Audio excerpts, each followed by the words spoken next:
So today, going to be working on some sprinklers. I have a couple of blown sprinkler heads that I need to get fixed. So I'll walk you through that process, and let's go take a look and see what we have. So this is how you fix a blown sprinkler head. This is what it should look like when working properly. And here's my geyser where my head is blown out. So the first thing you want to do is to dig out around the head. You're probably thinking to yourself, well, no duh, right? I mention this because I've dug up many sprinkler heads, and the best method I've found is to make the hole bigger than what you actually think it needs to be. So dig up a saw donut about 6-inch radius out from the head. And once you pull that out, it's a good idea to switch to a smaller spade shovel so that you don't accidentally bust the pipes down below. You can see the white and the blue pipes here. So I have this sketch I want to show.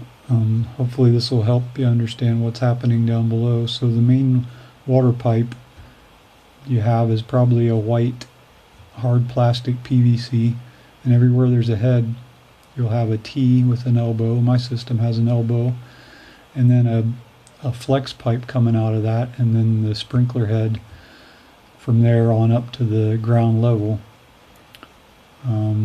Advantage of using the flex pipe is you have some adjustment of where the head ends up. And long term, as your sod builds up over the years, eventually your pop-up head won't be tall enough to reach above the grass. So the flex pipe allows you to just dig that up and pull it up an inch or two, and you'll be able to get that head back above the top of the grass so it works properly.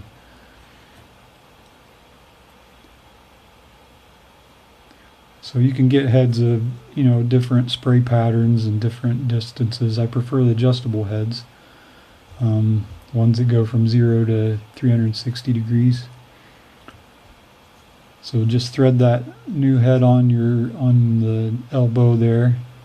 You don't need any plumber's tape. Just put it on hand tight, good and snug with your hands. Once the head's on, you can check for leaks if you'd like. Just turn on that zone in your sprinklers and go check the connections, make sure there's no leaks. I didn't test this head that I put on. I was pretty confident that was okay, and I really didn't want to mess with the muddy dirt when I'm filling in the hole. It just makes a pretty big mess. Of course, I've also had this go bad and had to redig the hole and fix a leak. So, it's really up to you what you prefer. So put the loose dirt in around the pipes and the head and pack it down good. And then put your big sawed donut on. And once you do that, you're going to want to, press that down really good. You may want to stomp on it, do the stomp dance. Helps level it out really good. And, it also lets you show off your dance moves a little bit.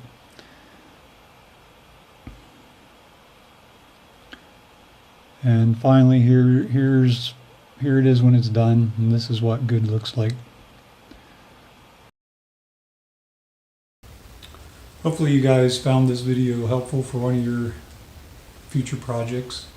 If so, click the thumbs up link below and consider subscribing to my channel. You'll be helping me to share my DIY journey with others. Again, thanks for watching, and I will see you next time.